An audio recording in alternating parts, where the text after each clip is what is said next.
The juniors have been preparing for the ACT over the years, but as of this spring, they must take the new and improved SAT. This not only affects the students, but also the faculty. Well, I guess my first reaction to switching from ACT to SAT is that that's going to be kind of difficult for our kids because for years we have been working with them and planning for them to take the ACT test. Now all of a sudden we got to switch right in the middle, kind of pulling the rug out from underneath their feet when we've prepared them all along. They prepared us for the ACT for however many years and then switched it on us, so it's kind of a bummer, honestly, that they switched the test on it, but yeah, so it affects me a lot. To help the juniors prepare, staff has arranged SAT prep during flex period.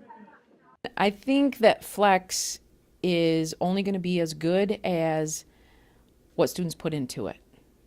Unfortunately, there are probably lots of kids who are not using the time wisely, but if they were to use the time as we have set it up, I think they would get a lot out of it.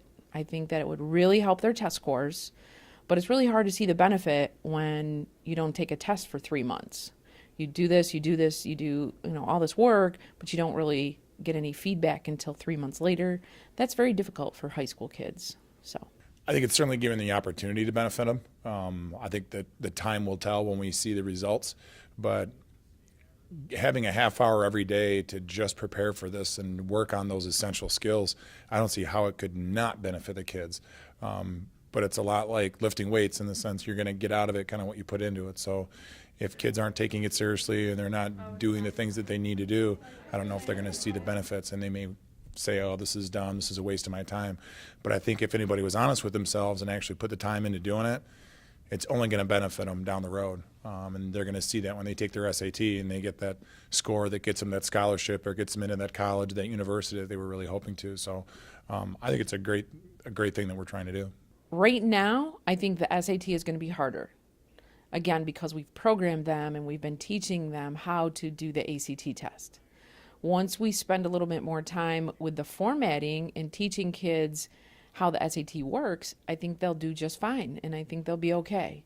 I think initially it's going to be a struggle. I don't know if it's intrinsically harder, but because it is different than the ACT, and they've taken the Plan and the Explore, and they've taken so many ACT type tests, I think it's going to be a little bit more difficult for them. I don't know if the material is more difficult, but certainly because it's different than they've been practicing, I think that'll be a challenge. I'm going to get as ready as I can with the help of the SAT prep class, but we'll just see how far or how comfortable I can get with it. Good luck to all juniors. For Wolf News, I'm Madisyn Jonas.